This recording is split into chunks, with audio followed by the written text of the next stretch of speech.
Erica Kirk just responded to Candace Owens and the internet is clowning on her for lying. Jimmy Dore and Candace Owens exposed Erica Kirk for using Charlie's death to take over Turning Point. And this time, not even her staff is supporting her. From leaked videos of Erica allegedly celebrating Charlie's to claims of her trying to shut down the investigation, things aren't looking good for Erica Kirk. Every morning, I wake up to a new headline lying about me. I have comedians dressing up in whiteface. I have people saying I'm not fit to be CEO. And I have Candace Owens claiming I'm my husband. And the list goes on and on and on. Erica posted this video blaming Candace Owens and claiming that she was accusing her of being responsible for Charlie's death. But Candace never did that. She just said that Charlie's death needs to be investigated. And it's insane that his wife doesn't care about the result of the investigation. There are obvious holes in the official narrative, with some sources within Turning Point USA telling Candace that Charlie was betrayed. Since the day Charlie died, all we've seen is Erica get on stage, take Charlie's place, and try to get as close as possible to J.D. Vance. Erica Kirk was slated to appear alongside her friend, Vice President J.D. Vance, at the University of Georgia, and she just completely no-showed it. She stood him up. For those of you wondering why I don't have really flowing long blonde hair right now, so I'm going to address it right at the front. Mr. Vice President, I'm on stage here instead of our friend Erica Kirk. That's right. Because unfortunately, she has received some very serious threats in her direction, which is terrible. It's a terrible reflection on the state of reality and the state of the country. But it underscores a larger point that she has received a lot of attacks from surprising places, perhaps.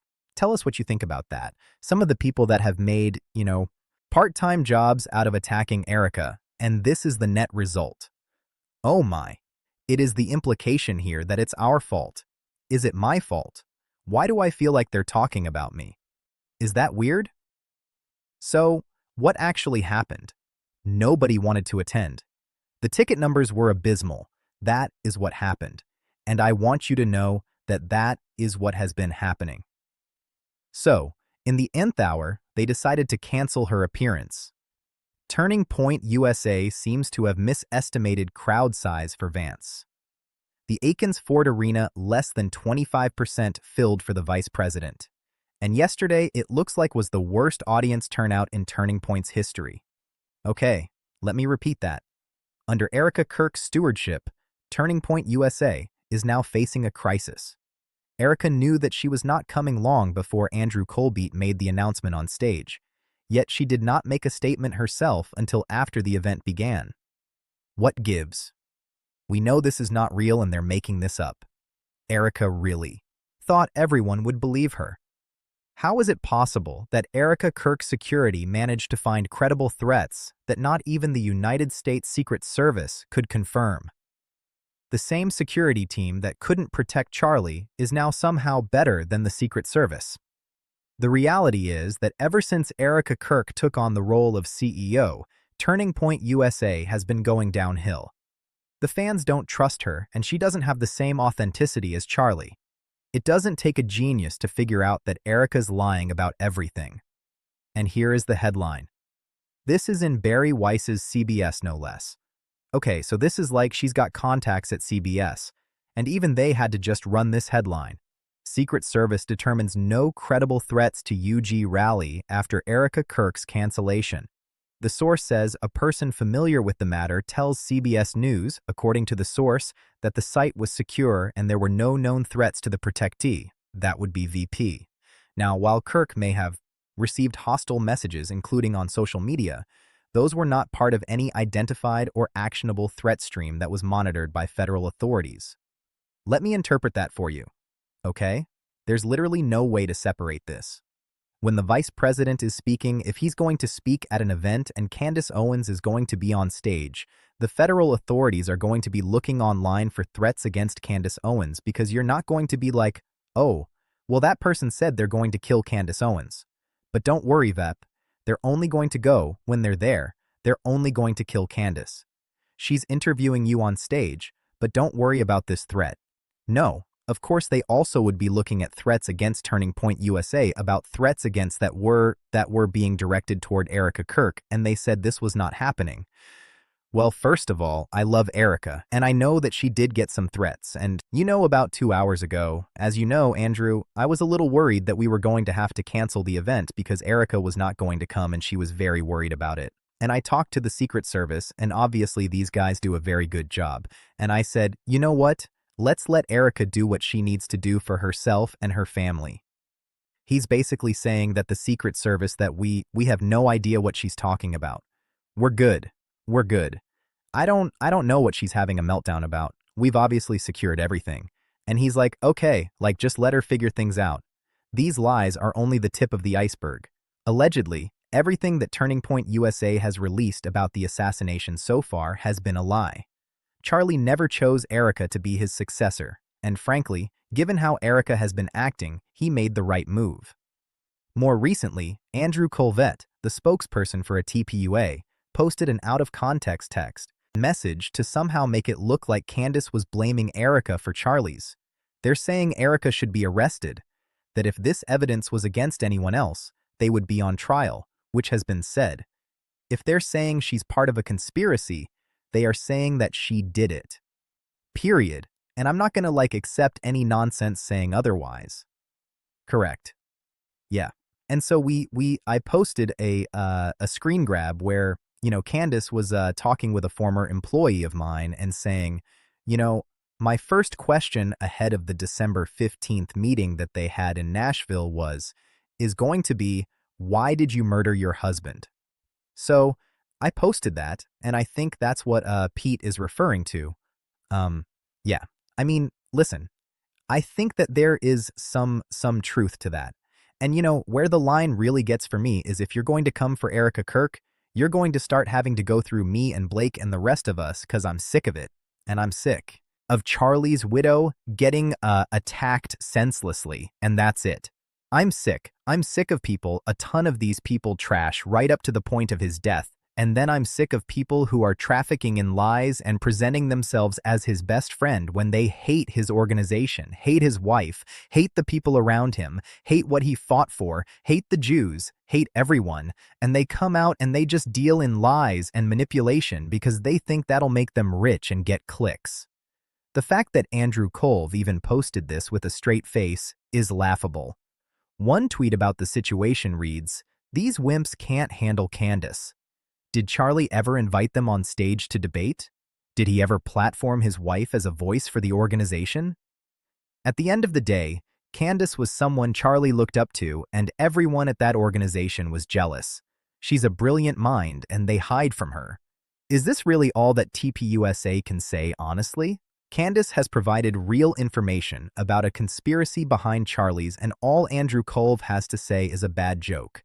So because Andrew Colvette lied about her.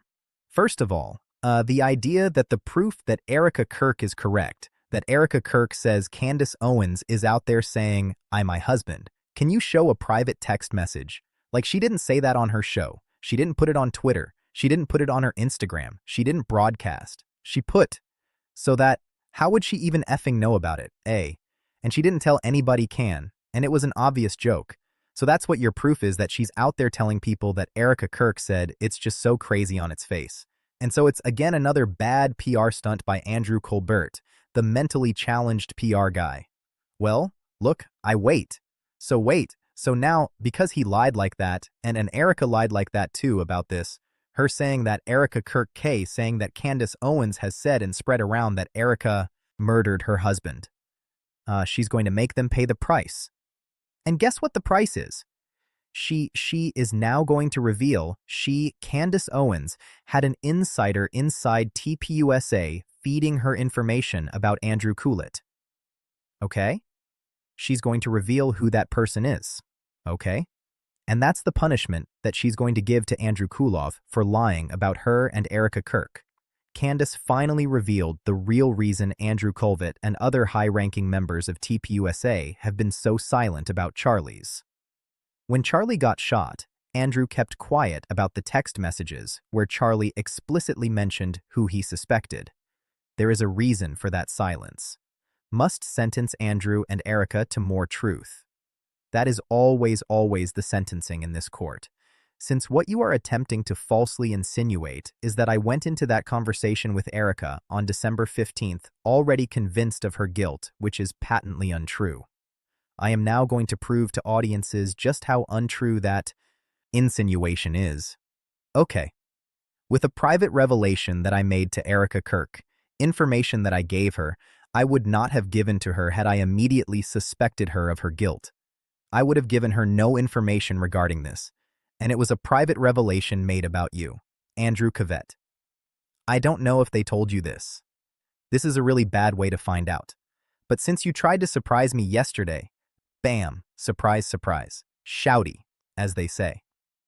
You see, Angie, what I told Erica Kirk was that part of the reason why I suspected Turning Point USA and why I thought she should be looking into other people is because someone at Turning Point USA got a message out to me. And that message was that I need to look further into Andrew Cavett. It was Mikey McCoy. Mikey McCoy got a message out to me. This is where Candace completely disagrees with Erica Kirk. Candace is the only person still investigating Charlie's murder, while Erica has completely ignored all the inconsistencies in what the mainstream media has been saying. There were multiple issues with the gun, the investigation, the motive, and even threats against Charlie. Candace has been talking about these issues and investigating them, but for now, it looks like Erica either doesn't care or is being misled. The story is honestly unbelievable. You've got a decoy shooter who mysteriously ends up in jail and can't be interviewed. You've got a supposedly modern-looking rifle that authorities claimed came from World War II, conveniently with no serial number. And then there's the part where they said he took the rifle apart and put it back together in seconds on a rooftop under pressure with no formal training. Like, come on, y'all. Candace just called out Charlie Kirk's wife. I do want to assert here that I'm uncomfortable with the fact that despite all the friends that Charlie Kirk made, all the siege smoozing that he did, presidents, rights, department heads, I am the only person that is publicly demanding further investigation into his assassination. Why? It's totally rubbing me the wrong way. Something's not right here. I even Turning Point USA, they're just like, we've accepted. Obviously there are holes in this narrative and they're just like, we're gonna just keep up his show. What is going on? Actually, I just want to say that and get it off of my chest. I don't like it. Throwing it to some of our sponsors. I tell you all the time about preborn. Because I've watched way too many PE people are standing up the truth. That's what I do here. Just, she took over Turning Point USA. Charlie Kershaw took it over. She's talking about her. In fact, Erica is trying to silence Candace too. The podcaster Candace Owens. Okay. At one time, a friend of Charlie's, at one time an employee of Turning Point, she has been one of the main peddlers of these conspiracies, and she is making a huge amount of money on it. She is building her business off of these lies. What do you want to say to her and the other people that are putting these lies out into the world right now? Stop. That's it. That's all I have to say. Stop. Father, forgive them for they not know what they do. That man, that young man, I forgive him. Candace revealed that Charlie knew that there was a credible threat against his life, and he told his security team about it. His team, however, did nothing. After his death, Candace began looking at flight records on the day of Charlie's death and found something no one could have expected. Egyptian military contractors landed at Provo Airport the same day Charlie Kirk was a jet registered out of Egypt came online on the tarmac at Provo, PVU 21 minutes before Charlie Kirk was shot. The aircraft hangs out at PVU until 1 hour after the shooting. Then its transponder is turned off. It never departs. It comes back online again on September 13th and flies to Goose Bay, Canada. Why was an Egyptian government Gulfstream at Provo Airport when Charlie Kirk was killed? The whistleblower who fears for their life claims the aircraft was there for a top-secret mission rather than routine servicing. I can now report to you that it is a fact that on 94, there were, this was not some dropping by in Utah as they were trying to claim because the plane needed to be serviced. That's what they ran with. They ran with this. Could have been a routine servicing. I guess there's just no place from Egypt all the way to Utah that an Egyptian military plane can get a tire changed. This is totally routine. Nothing you see here. Well, I'm telling you that for a fact that plane was carrying military subcontractors, and for a fact they were dropped off in Provo. Okay. And that they did not make it back to Cairo. I showed you the plane left? They left on September 10th. It then laid over in Wilmington, Delaware, and departed back for Cairo on the 11th. I am telling you that when that plane left, okay, those people were mysteriously missing from that plane. Okay, what's going on here? Why are Egyptian military subcontractors? What are Egyptian military subcontractors doing in the middle of Provo, Utah on the day that Charlie Kirk was assassinated? Several ex-military snipers have come forward saying that they actually believe that there was a second shooter. The ballistics don't line up. And believe it or not, a ballistic analysis of Charlie's shooting wasn't even done. They just randomly found a gun in the middle of the woods and decided, yes, this was the murder weapon. According to Candace, she'd heard from a well-placed source that the FBI was pressuring Utah officials to shut down the Charlie Kirk investigation completely. The push, she said, was aggressive. The higher-ups wanted the case closed and labeled as a simple lone gunman situation, something that's actually factually inaccurate according to the narrative. Now, let's be real clear. I don't necessarily think they know what's going on yet. There's a lot of weird going on with this. I know. First of all, there was that one guy who is the decoy.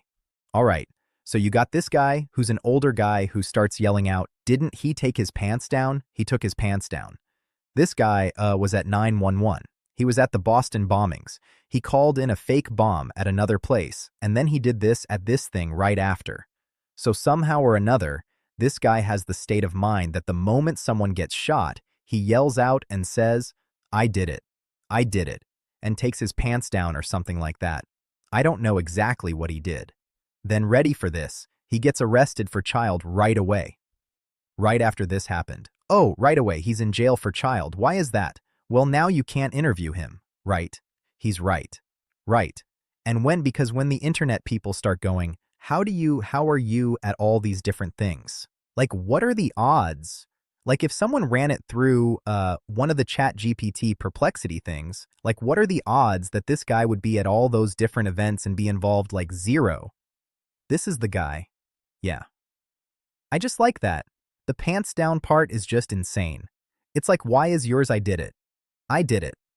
Listen, I'm not saying this guy isn't insane. He's clearly insane and or not. Or he's professionally insane. Right? That's where it gets squirrely. I almost texted you when the Charlie Kirk thing happened because my antennas went up. At the same time, the gun that was used for the shooting had a modified scope, which would have made it impossible to fire. There are even some claims that Charlie Kirk was not hit by a bullet fired from a gun. Instead, Charlie Kirk was unknowingly wearing a shaped charge explosive under his shirt. This is Blake Neff. This is the liar who works for TPUSA, who's definitely corrupt and a big liar. And he's trying to debunk Candace Owens' investigation. And every time you look at any part of the Blake Neff FBI TPUSA narrative about Charlie's assassination, it turns out to be all lies. All of it. None of it is possible, especially that he was shot with a .306 bullet. Not possible. So, he tweets this out. This tool of all tools. In the opening of her show today, Candace Owens claims that liars on the internet have falsely claimed that Tyler Robinson's family turned him in, and that they have falsely claimed his parents recognized Grandpa's gun on the news, which is impossible, she says, since no photos of the gun were released before Robinson's arrest. That's 100% true. He's presenting it like it's false.